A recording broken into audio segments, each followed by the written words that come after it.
¿qué tal? Muy buen día, bienvenidos a su programa Conexiones Entretejiendo Culturas y Saberes. Yo soy Verónica Trujillo y me acompaña el día de hoy Edwin Morón. Bienvenidos todos, bienvenidas todas, esto es Conexiones. El día de hoy estaremos platicando con Karina Guerrero acerca del agua y de la importancia que tienen las condiciones hídricas en algunos territorios mexiquenses. También contaremos con la participación de diferentes secciones como Alternativas del Buen Vivir, Los Colores de la Voz, Adivina qué es esto, Semanario de la UIM y Entretejidos. Así que ya comenzamos.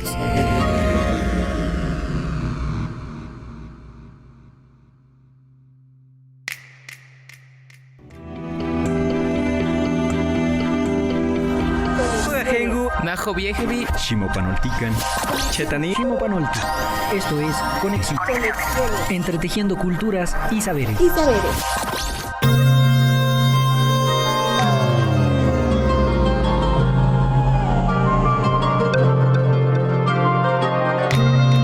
Pues como les decíamos, el día de hoy estaremos platicando con Karina Guerrero acerca de los paisajes o de las condiciones hídricas, más bien en el paisaje, en el territorio mexiquense, cuál es la importancia del agua dentro de estos espacios y cómo el agua también genera ciertas dinámicas culturales, Vero, auditorio, que potencian las relaciones entre las sociedades y que además articulan la relación armónica entre el ser humano, la naturaleza y la sociedad. Reflexionar a partir de este tema nos hace pensar y sobre todo darnos cuenta también de los diferentes paisajes y las condiciones en las que habitaban los pobladores de estas tierras antiguamente, la relación estrecha que sostenían con el agua y la invitación también a reconocer los animales, los alimentos que se derivaban de este elemento y cómo hoy en día hemos de muchas maneras coartado, hemos también disminuido esta relación, este contacto con el elemento vital, el agua, y de ahí que hemos perdido también nuestra capacidad de relacionarnos con lo que ella nos provee. Pues muy bien, si quieren enterarse un poco más respecto de estas temáticas, quédense con nosotros en Conexiones porque comenzamos con la entrevista. Antes vamos a escuchar a Adriana Rodríguez con Alternativas del Buen Vivir. Ya estamos de vuelta, esto es Conexiones. Alternativas del Buen Vivir. Con Adriana Rodríguez. Muy buenas. Estamos en tiempos de revolución. Sí, reevolución. Es un espacio-tiempo, ese espacio-tiempo del que hablaron los ancestros, los códices, los saberes antiguos y los sabios que leyeron el cosmos y los movimientos de la Tierra y que nos transmitieron y nos dijeron, llegaría un tiempo, un espacio-tiempo, un momento en el que la humanidad tendría que discernir cuál camino iba a seguir. Y aquí estamos, en ese espacio-tiempo. Y tenemos como posibilidad, como camino, como pasado y presente en este maravilloso ahora, el buen vivir como una guía. Y es una guía que se concreta más allá de la teoría para hacer una realidad en las prácticas que existen, que perviven o que se recuperan de pueblos, de culturas, de civilizaciones que están mirando sus raíces para, como los árboles, poder asentarse, arraigarse a la tierra en que habita y así desplegar en el tronco y en las ramas, en la familia, en la comunidad y en el espacio que habitan, los saberes y los conocimientos para generar el buen vivir o los distintos buenos vivires de convivencia con la tierra, con la madre tierra, con la familia, con la comunidad y con todo el entorno social que habitamos y que nos habita. Así que vamos a poner ahora el foco en ese ahora, en este aquí y ahora, en donde se empieza a reivindicar, a revivir, a renovar esas raíces de las cuales venimos y que nos permiten saber cuáles son las mejores construcciones para el espacio que habitamos, las mejores cosechas, semillas y plantas. ¿De dónde tomamos el agua y de dónde recuperamos esos lugares o fuentes del agua limpia que permite construir canales, regadíos, hacer huertas integrales? Y cómo todos esos conocimientos empiezan a girar alrededor de distintos conceptos. Conceptos como la permacultura, la ecología, la decolonialidad y la recuperación de ese saber ancestral. Todos están unidos además en algo que es muy interesante, que empieza a desplegarse en la academia, en la investigación, para poder crear estas nuevas realidades, que es la labor, el enfoque, la práctica transdisciplinaria. Ahora estamos en un espacio-tiempo en donde hemos de romper las casillas y los encasillamientos para poder volver a abrazar la relacionalidad, ese principio del buen vivir que dice que todo está relacionado con todo, que también se puede llamar pensamiento holístico o integral. Así que vamos a empezar a hacer un recorrido por esas experiencias y prácticas para sembrar y activar el buen vivir. Alternativas del buen vivir. Con Adriana Rodríguez.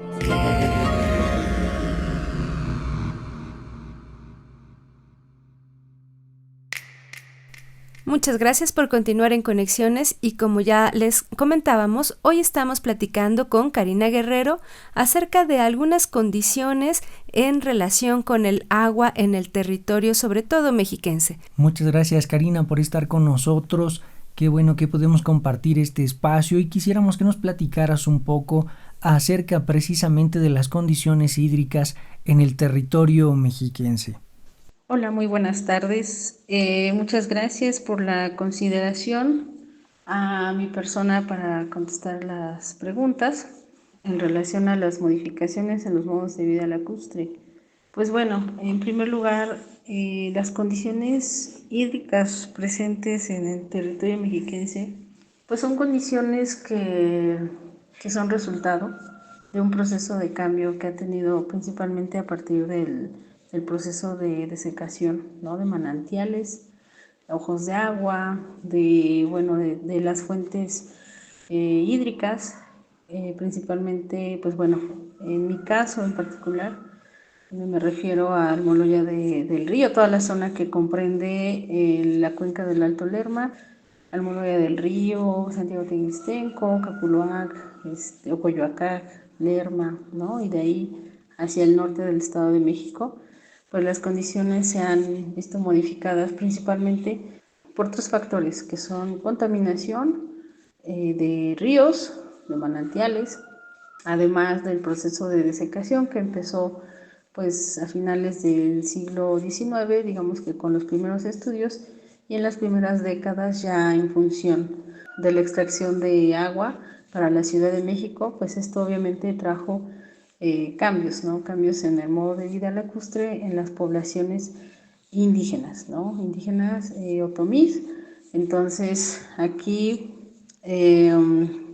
pues puedo decir que estas condiciones tienen pues contaminación de ríos, de fuentes hídricas, de lagunas, ¿no?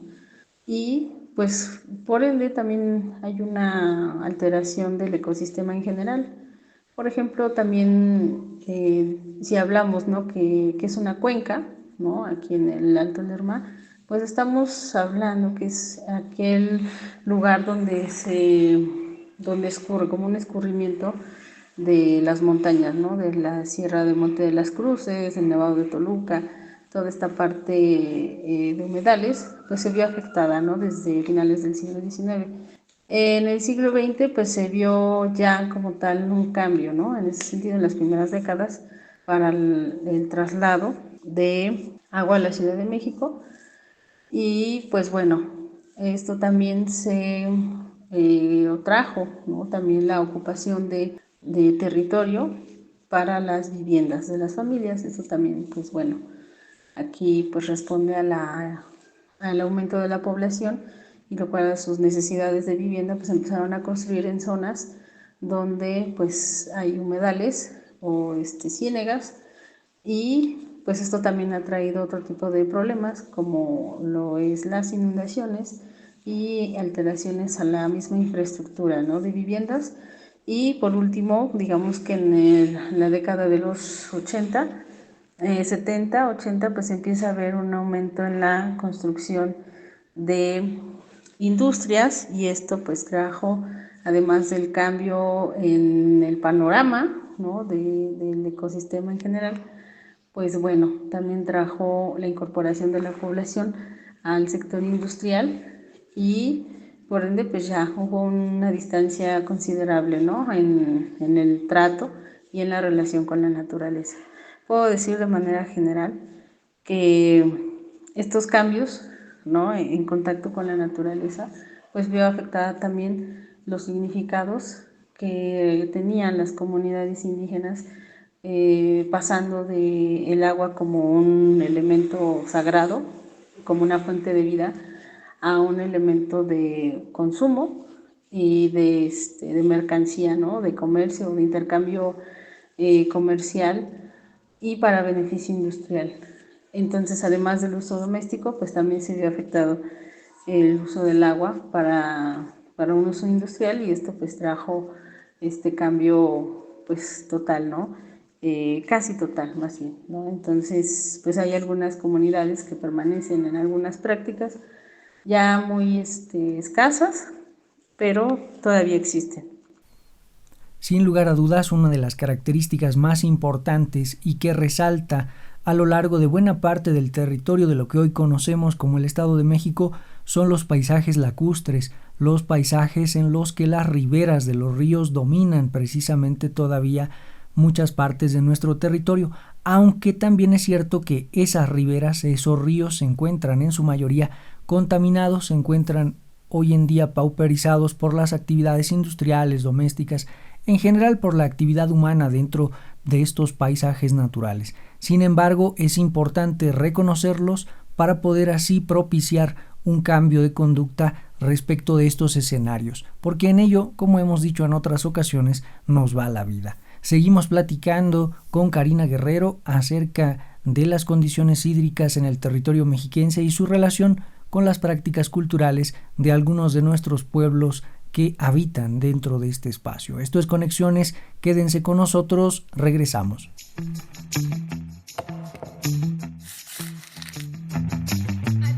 Adivina qué es esto.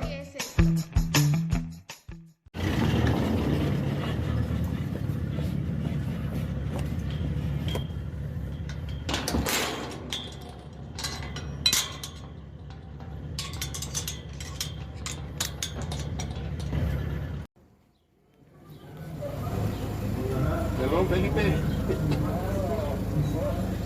El que te sigue.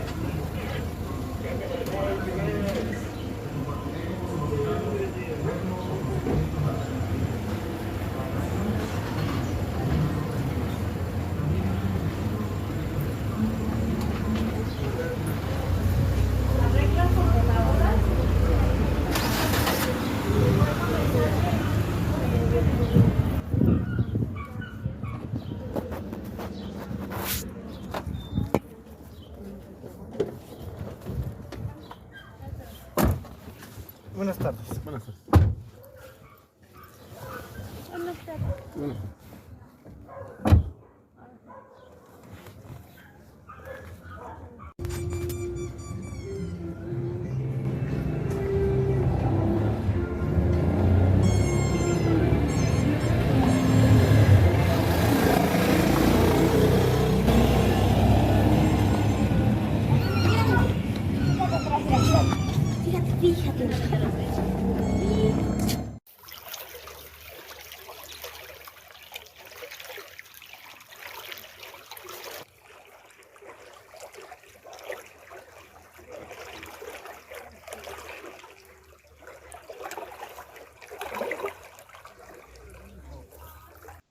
Estos elementos sonoros pertenecen a un contexto urbano, en donde se puede apreciar el incesante tráfico y gente por doquier.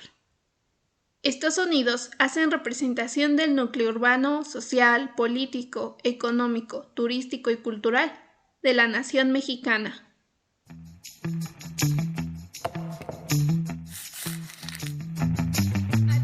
Adivina qué es esto.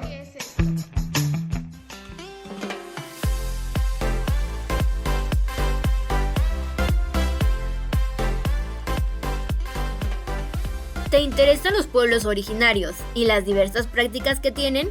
Entonces, en la licenciatura en Salud Intercultural podrás aprender medicina tradicional mexicana, china, psicosomática y diversas prácticas que podrás aprender de las personas de las comunidades cercanas. ¡Inscríbete!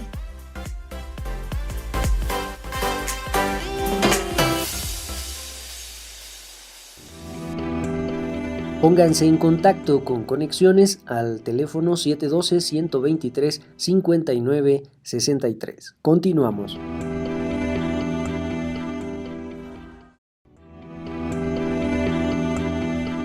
Escríbenos conexiones.ci@uyem.edu.mx. Continuamos. ¿Te interesa la diversidad cultural o aprender a gestionar soluciones a conflictos? Si es así y cuentas con licenciatura, no esperes más. La Universidad Intercultural del Estado de México te invita a ser parte de su maestría en Interculturalidad para la Paz y Conflictos Escolares. ¿Qué esperas para ser parte? Inscríbete.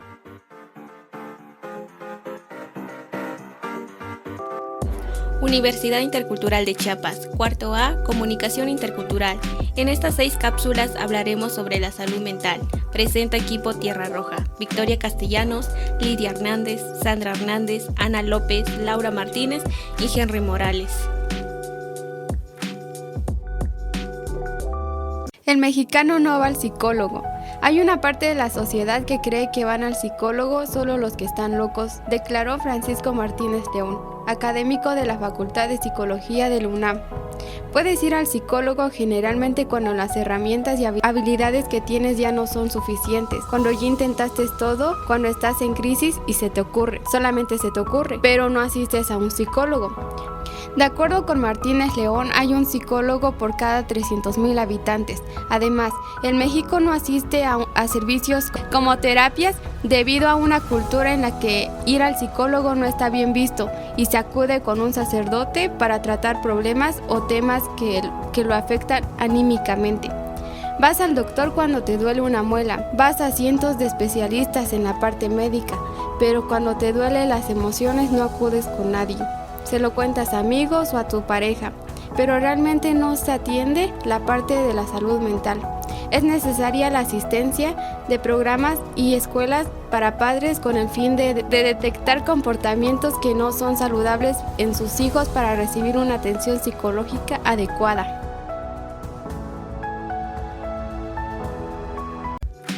Universidad Intercultural de Chiapas, cuarto A, Comunicación Intercultural. Presenta equipo Tierra Roja.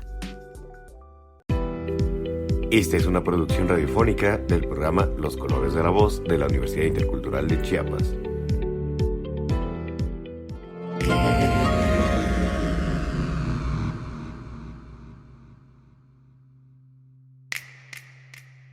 Ya estamos de regreso en Conexiones. Muchas gracias por continuar con nosotros y estamos dialogando el día de hoy con Karina Guerrero acerca de las condiciones hídricas en este territorio mexiquense. Platícanos, Karina, ¿cuál es la relación cultural que existe entre el ser humano y la naturaleza? Es decir, ¿cuáles son los vínculos que nos unen de manera ancestral con este territorio, con el entorno, y cómo, en tu opinión, se ha roto este vínculo? La ruptura cultural y simbólica entre el ser humano o la sociedad con la naturaleza, en mi opinión, ha sido planeada. En mi opinión, ha sido algo que se incrustó, que se enseñó, que se aprendió para que como sociedad nosotros digamos, el agua me estorba, el agua está mal, el agua contamina. En el siglo XIX cuando empiezan a hacer los estudios para hacer el proceso de desecación y traslado de aguas a la Ciudad de México, ¿qué es lo que se les decía a los pueblos originarios? Que el agua estancada era un foco de infección y que las lagunas y las ciénegas y o los humedales generaban unas posibles enfermedades, por lo tanto habría que desecar los territorios.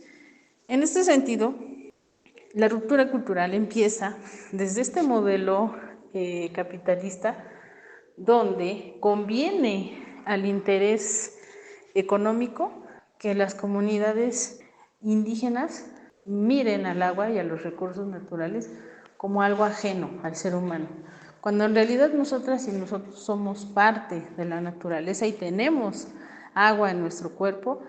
A nosotros nos enseñan a rechazar a los recursos naturales, a rechazarlo en el sentido de que no, en función de que el recurso natural me sirva a mí, bienvenido, pero si no, entonces quítalo.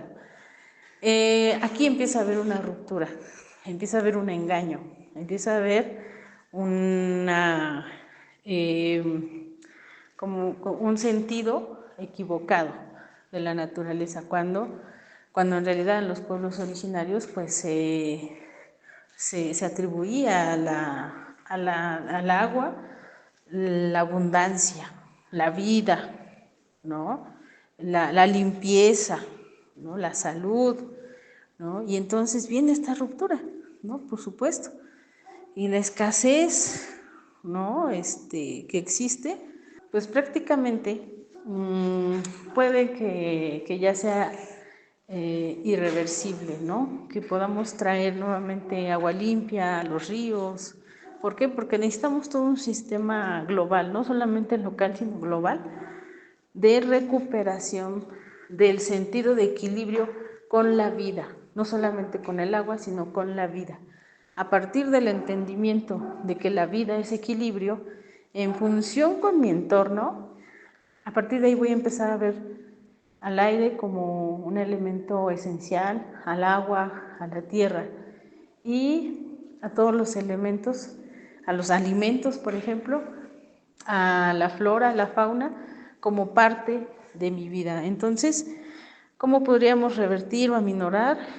Pues bueno, tratando de entender y tratando de recuperar ese sentido de equilibrio con la naturaleza y que nosotros y nosotras como sociedad no estamos o no deberíamos estar sobre la naturaleza como en un sentido de dominación, de explotación, de extracción, sino mirar a la naturaleza, reaprender a convivir con la naturaleza de una manera armónica, equilibrada, desde el mismo cuerpo. En conclusión, tendríamos que recuperar nuestro sentido desde la conciencia individual como entes naturales, como cuerpos donde habitan todos los elementos de la naturaleza que nos rodea, y a partir de ahí compartirlo en una red con lo colectivo y construir una sociedad más equilibrada con la naturaleza.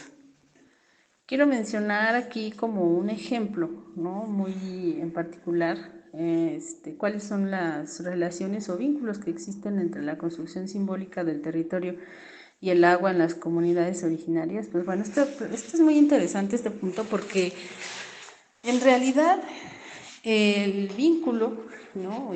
Lo quiero plantear así, el vínculo es una dependencia bidireccional, ¿no? Muchas veces como sociedad no vemos, ¿no? Que dependemos también de otros elementos como es el agua, como son los recursos naturales.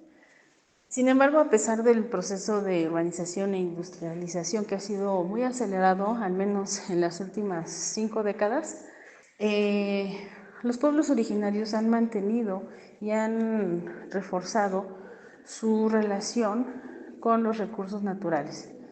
Quiero hablar específicamente de la comunidad de San Pedro Cholula, en el municipio de Coyoacán, donde la relación con el agua se ha visto, por ejemplo, en la promoción y en la práctica de siembra colectiva y comunitaria, ¿no? Por ejemplo, aquí, pues bueno, respetando los ciclos agrícolas o el ciclo agrícola de la siembra y cosecha de maíz, pues responde a un respeto y a la vez un sentido de reciprocidad entre la comunidad o los habitantes de la comunidad y el santo patrono, por ejemplo, San Pedro, ¿no? Aquí en la comunidad de San Pedro Cholula. Y esto, pues de alguna manera refuerza esta relación, ¿no? ¿Por qué? Porque existe una necesidad de petición, de abundancia, de protección, de cuidado, ¿no? A la siembra colectiva, y por lo tanto esta colectividad viene en conjunto con la unidad social que hoy en día es muy necesaria para nuestra sociedad, que cada vez está siendo más sectorizada, más individualizada y por ende atacada, ¿no? En un sentido que hay actividades y acciones cada vez más individualistas, ¿no? Entonces, una de las características que identifica a las comunidades originarias es el sentido de pertenencia y el sentido de unidad colectiva. Por lo tanto, la siembra y la cosecha colectiva, en el caso de San Pedro Cholula, es una manifestación que vale la pena pues rescatar, mantener, y que aunque es una tradición, ¿no? Por ejemplo, en el caso de la finca, que es un terreno de 16 hectáreas en la comunidad de San Pedro Cholula, este territorio es motivo de unidad familiar y de unidad entre hombres y mujeres para reforzar ese sentido comunitario. Digamos que este es un ejemplo muy en particular.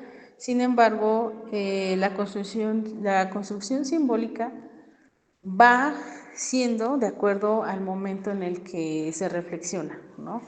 Digamos que hoy en día ha habido prácticas transformadas, ¿no? No podemos decir que son las mismas prácticas desde antes de la década de los 70, cuando la urbanización y la industrialización vinieron a cambiar los modos de vida colectiva, sino que ahora hay prácticas que si antes el pescador y el campesino era la misma persona, ahora es el obrero, el estudiante, la ama de casa, que también siembran, que también cosechan, ¿no? En esta unidad colectiva. Entonces, en conclusión, la construcción simbólica también se va haciendo transformada de acuerdo a las propias necesidades, no solamente individuales o familiares, sino también a las exigencias de una sociedad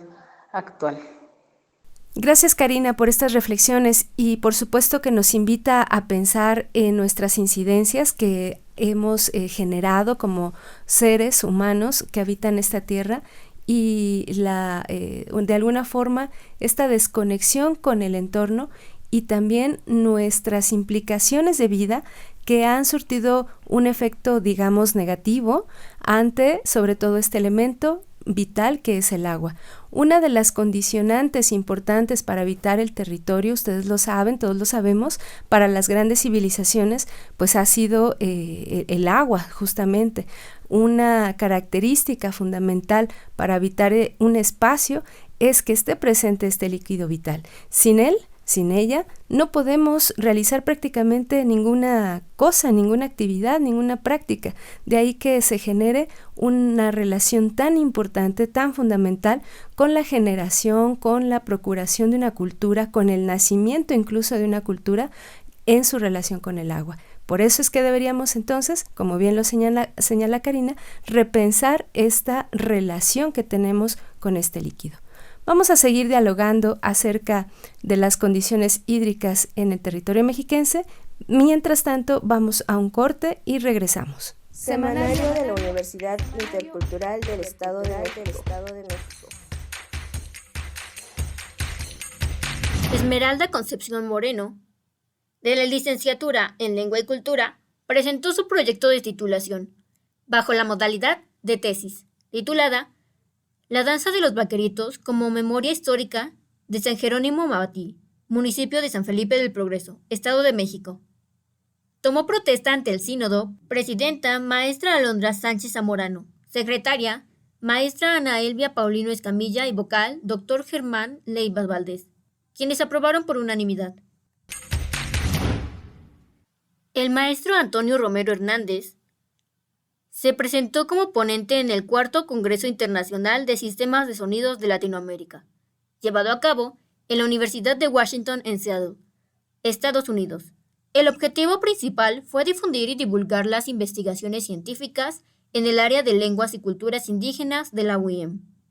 Su ponencia se tituló Morfofonología tonal en el dominio verbal del Mazahua.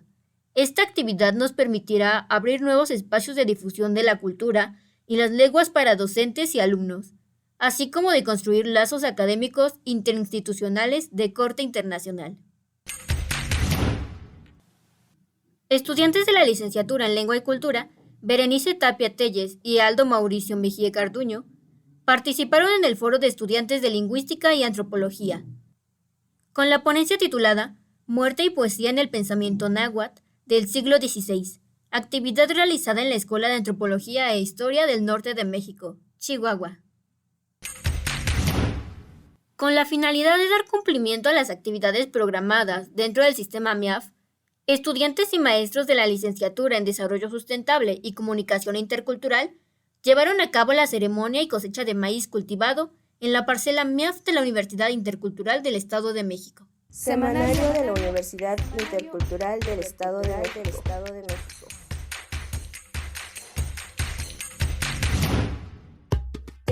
De comunidad en comunidad. De comunidad en comunidad. Kimi Teshehi, Inshusgoe Daniela. Hola a todos, mi nombre es Daniela y el día de hoy les vengo a compartir un remedio que allá por mi pueblito, Santa Anixtlahuaca, es muy usado, cuando te caes o te golpeas, claro, de manera no muy grave. Lo primero que tienes que hacer es encontrar a la hierba negra, que es muy parecido al quelite lengua de vaca, pero con tonalidades más oscuras. Esta planta se puede encontrar en las orillas de las milpas durante los meses de septiembre hasta marzo, aunque si la tierra guarda suficiente humedad, la puedes ver casi todo el año. Ahora sí, para ayudar a bajar la inflamación o dolor causado por golpes o caídas, tienes que calentar un poco de agua con sal para después, con ayuda de unos pedazos de tela, mojarlos en la mezcla y colocarlos en la zona afectada. Cuando a los trapitos se les vaya el calor del agua, es momento de quitarlos, para colocar suficientes hojas frescas de la hierba negra y tapar con los mismos retazos de tela húmedas. Puedes vendar sin apretar demasiado y dejar reposar por un par de horas, para posteriormente retirar. Esto es opcional, pero a las hojas de hierba negra les puedes colocar algún ungüento o pomada para mayor eficacia. Si realizas esto, verás que la inflamación y dolor de los golpes disminuyen y si repites el proceso al menos 3 veces al día, las molestias desaparecerán. No te olvides de que este remedio solo es útil cuando las lesiones no son graves, ya que de lo contrario tienes que recibir otro tipo de atención. Ngejeteshe, Mashko. Hasta la próxima. Agradecemos a Lidia Jerónimo Miranda por la información proporcionada. De comunidad en comunidad. De comunidad en comunidad. ¿Te interesa la revitalización de las comunidades originarias?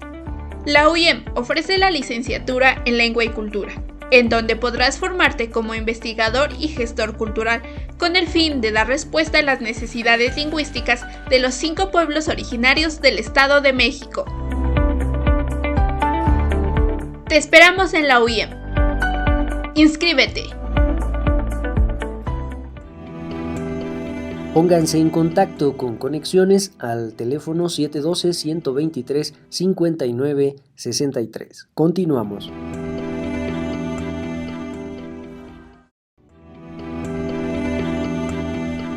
Escríbenos conexiones.ci@uyem.edu.mx. Continuamos. ¿Sabías que la Universidad Intercultural del Estado de México cuenta con la línea de comunicación intercultural, por medio de la cual puedes aprender a comunicarte y valorizar la diversidad cultural? Esto gracias al programa académico con el que imparte. ¿Qué esperas para formar parte de nuestra comunidad estudiantil? ¡Inscríbete!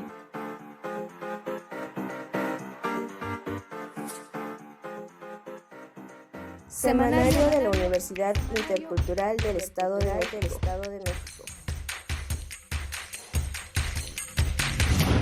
Estudiantes de la licenciatura en Salud Intercultural del plantel UIM Tepetlixpa realizaron una jornada de salud dirigida a niñas, niños y padres de familia del Jardín de Niños Décima Musa, ubicada en el municipio de Atlautla. Durante el segundo día del tercer Congreso de Género e Interculturalidad, estudiantes de la universidad han participado en conferencias magistrales y en mesas de trabajo, donde a través del diálogo compartieron valiosas experiencias fomentando enriquecedores debates que invitan a la reflexión sobre la percepción de temas relacionados con el estudio sobre género e interculturalidad. La Universidad Intercultural del Estado de México reconoce el esfuerzo de Verónica Lisset Sánchez Reyes por obtener el grado de licenciada en enfermería bajo la modalidad de tesina titulada Terapias tradicionales en enfermería intercultural como tratamiento del insomnio, Clínica de Salud Intercultural, Estado de México. Tomó protesta ante el sínodo presidenta doctora Tania de la Caridad García Castellanos, secretaria, licenciada en enfermería Mayra Núñez González y vocal, licenciada en Salud Intercultural, Norma Isela Garduño Cruz, quienes aprobaron por unanimidad de votos. Semanario de la Universidad Intercultural del Estado de México.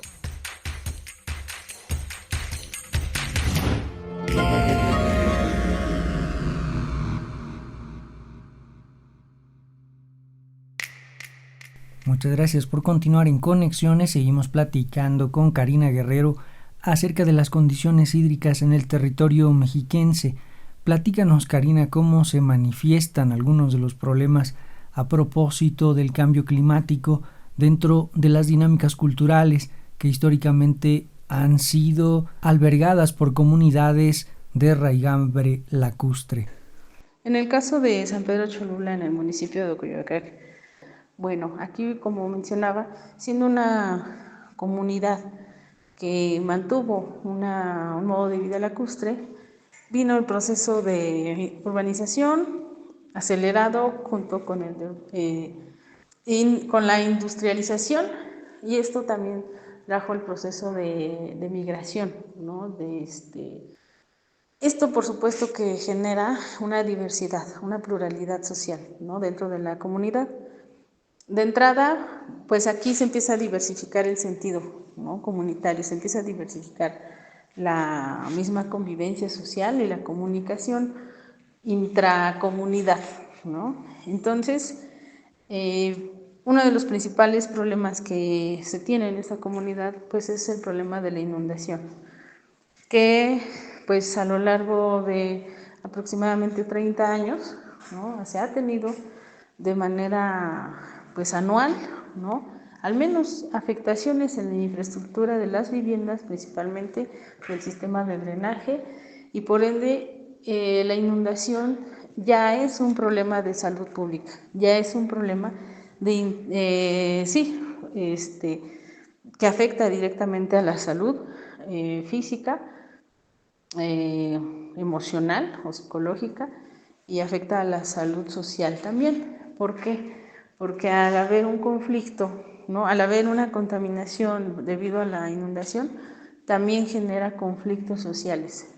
Aquí específicamente ha habido un reforzamiento en la unidad colectiva para tratar de solucionar el problema de la inundación y además de buscar gestiones con los gobiernos locales, estatales y federales para darle solución, en el sentido de que ya no afecte a las familias en la salud directamente, ¿no? Que atenta de manera individual. Por lo tanto, este cambio climático en esta comunidad tiene que ver con un tema de salud pública, donde intervienen distintos sectores sectores institucionales y gubernamentales, pero el principal actor social es la misma comunidad organizada. Entonces, sí afecta, a pesar de que existen prácticas culturales que mantienen una relación con el agua. Por ejemplo, existen personas que aún pescan, que utilizan herramientas como la red, la canoa, ¿no?, etcétera. También es verdad que hay, digamos, una combinación, ¿no?, ahora de un problema de inundación que ocasiona, en lugar de una relación equilibrada con la naturaleza, hay una relación donde ya existen otros momentos de tensión social y de inestabilidad emocional colectiva. Pues como comentábamos ya en otros momentos del programa y como bien señalas, las prácticas asociadas con la vida lacustre, las prácticas asociadas con esta cercanía, con esta intimidad respecto del agua sufren transformaciones cuando poco a poco esos espacios, esos cuerpos cristalinos se empiezan a ver alterados por las actividades industriales, por las actividades cotidianas de las comunidades que habitan alrededor, pero sobre todo de aquellas comunidades que en su habitar no generan un vínculo armónico con el agua, sino que por el contrario generan un escenario de destrucción y de devastación dentro de esos paisajes. Si bien es cierto que nuestra comunidad mexiquense históricamente ha crecido a lo largo y ancho de ríos, lagunas, lagos y cuencas hídricas importantes, como la de la laguna de Chignahuapan, en Lerma y en todo el valle, digamos, de Toluca, pues también es cierto que estos nacimientos, que estos cuerpos de agua se han visto poco a poco devastados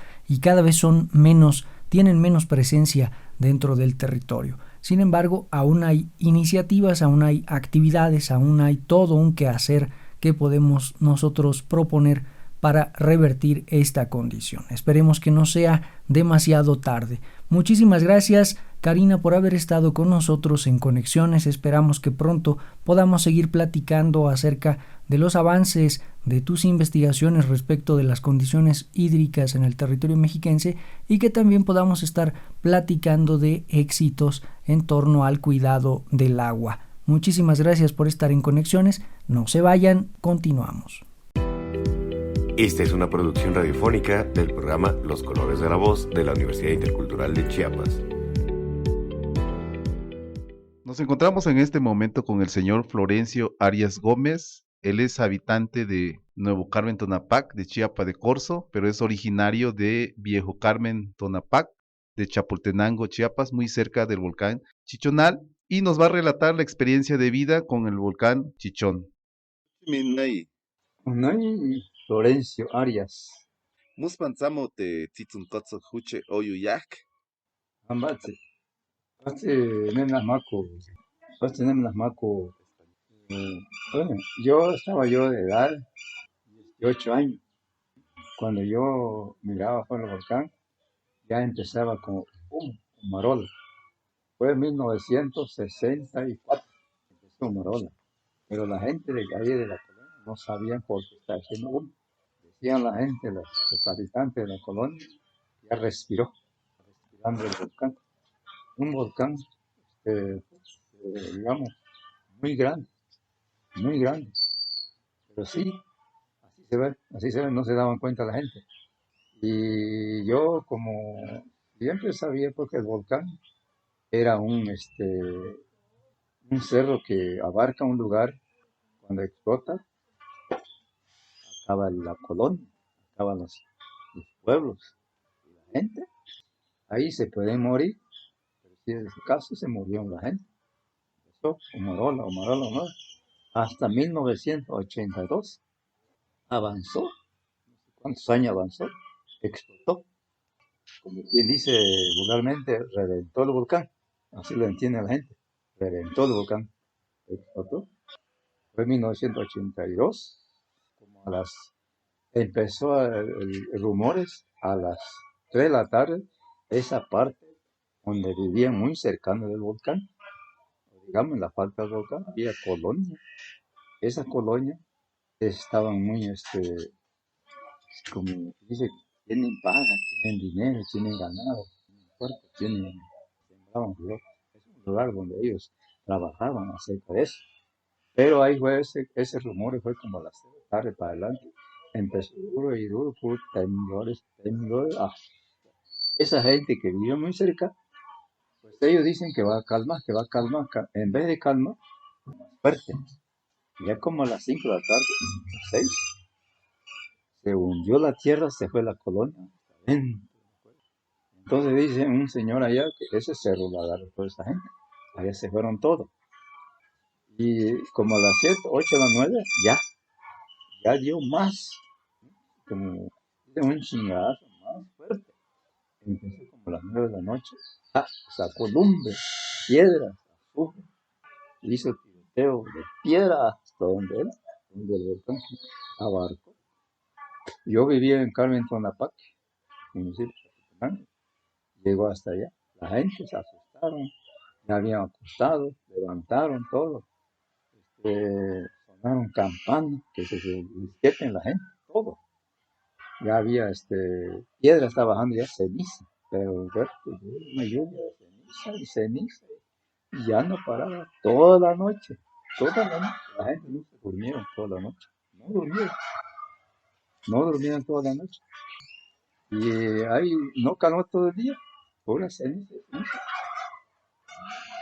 Y ahí antes decían la gente que no va a hacer nada, va a parar, no, agarró más fuerza, y la gente se huyeron, ¿no?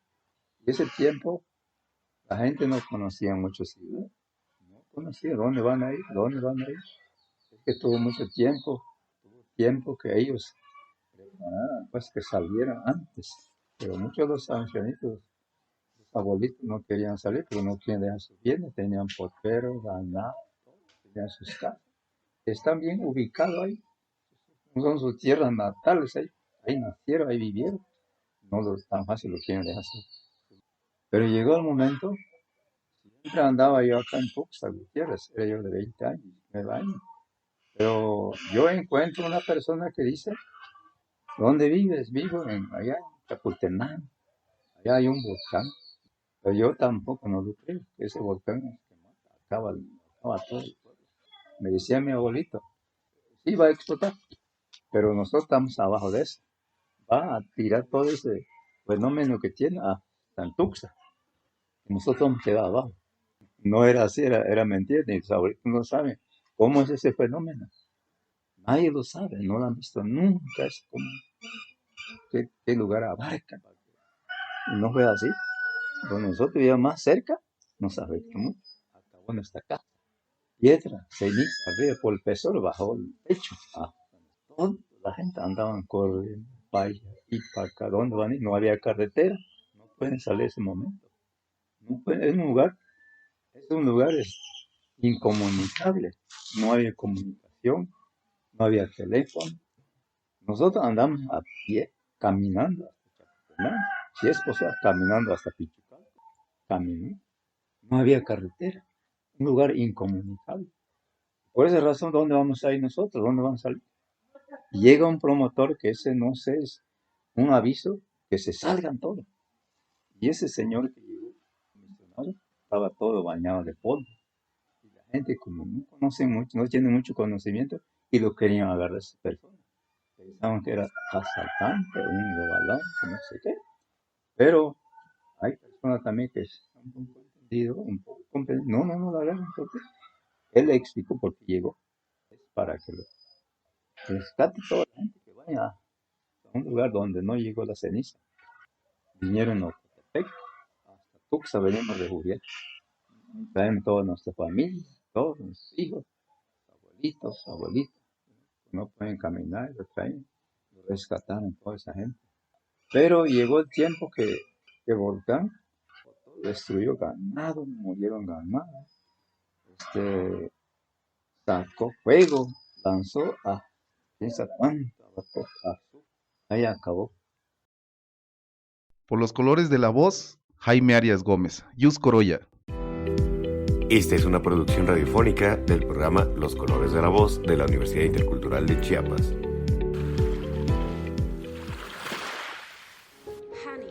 Entre cielo, agua y tierra. Resignificación de los paisajes bioculturales. Reconocimiento y codiseño para su conservación por los pueblos originarios. Colectivo de investigación e incidencia.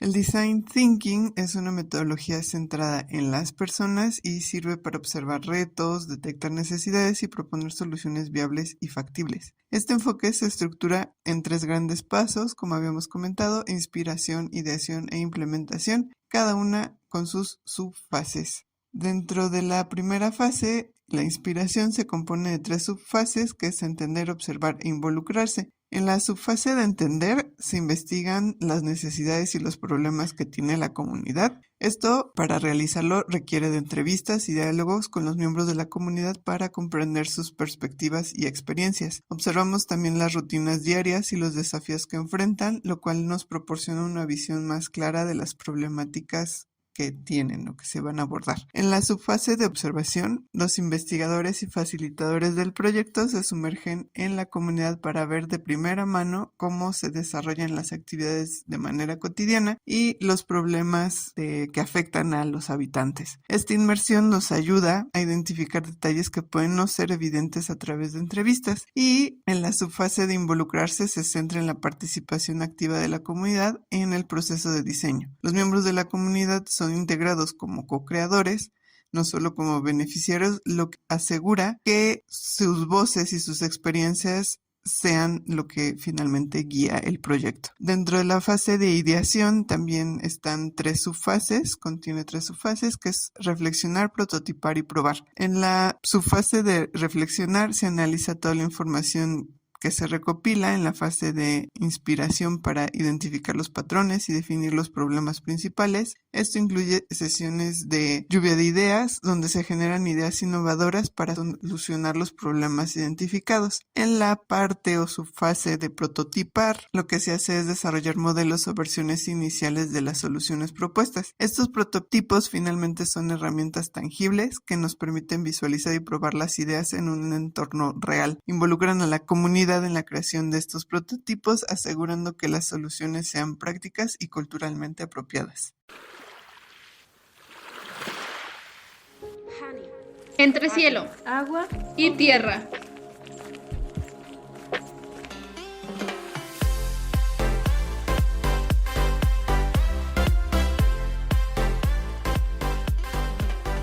¿Te interesa el ámbito de la salud?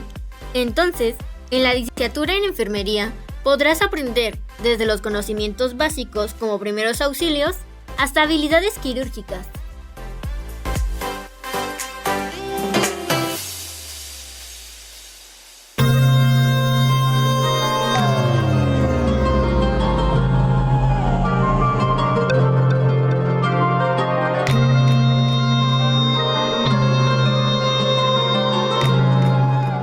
Bien, pues les agradecemos su escucha a lo largo de este programa y sin duda ha sido un tema pues importante, un tema que trasciende las generaciones, que trasciende también las prácticas que desde hace siglos se han generado a lo largo de este valle, que ya hemos dicho, que ya hemos señalado, que ha sido lacustre o que fue lacustre, y que aún quedan estas formas, prácticas culturales en torno a los lagos, algunas lagunas que todavía alcanzamos a distinguir hoy en lo cotidiano, y que pues a partir de ahí se generan también la pesca de algunos elementos que tenemos hoy en día en los mercados que pues tenemos a la mano, ¿no? Como el de Metepec, como el de Tenango, como algunos de estos espacios donde se provee todavía de algunos charales, de algunos acosiles,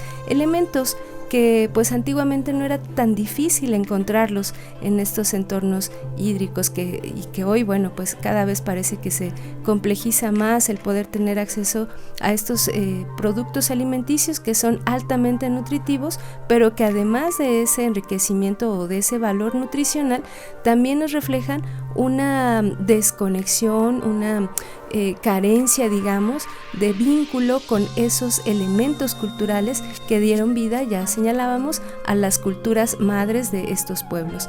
Es importante hoy en día entonces reconsiderar nuestros establecimientos humanos, la creación de fraccionamientos alrededor o junto de estos cuerpos de agua y que generan una contaminación directa a esos espacios. Entonces, repensar nuestro habitar, repensar nuestra forma de coexistir es importante para procurar la propia vida del ser humano. Pues bien, solo basta enfatizar que el agua es un elemento fundamental para la vida en la Tierra, no solo la vida humana, sino en general la vida en su propio ser. Así que lo que le pase al agua es lo que pasará con la vida sobre este planeta. Muchísimas gracias por habernos acompañado en la emisión del día de hoy. Agradecemos al equipo de producción, Daniela Canuto, Daniel Vallejo, Verónica Trujillo, Edwin Morón. Nos escuchamos en la siguiente emisión. Hasta la próxima.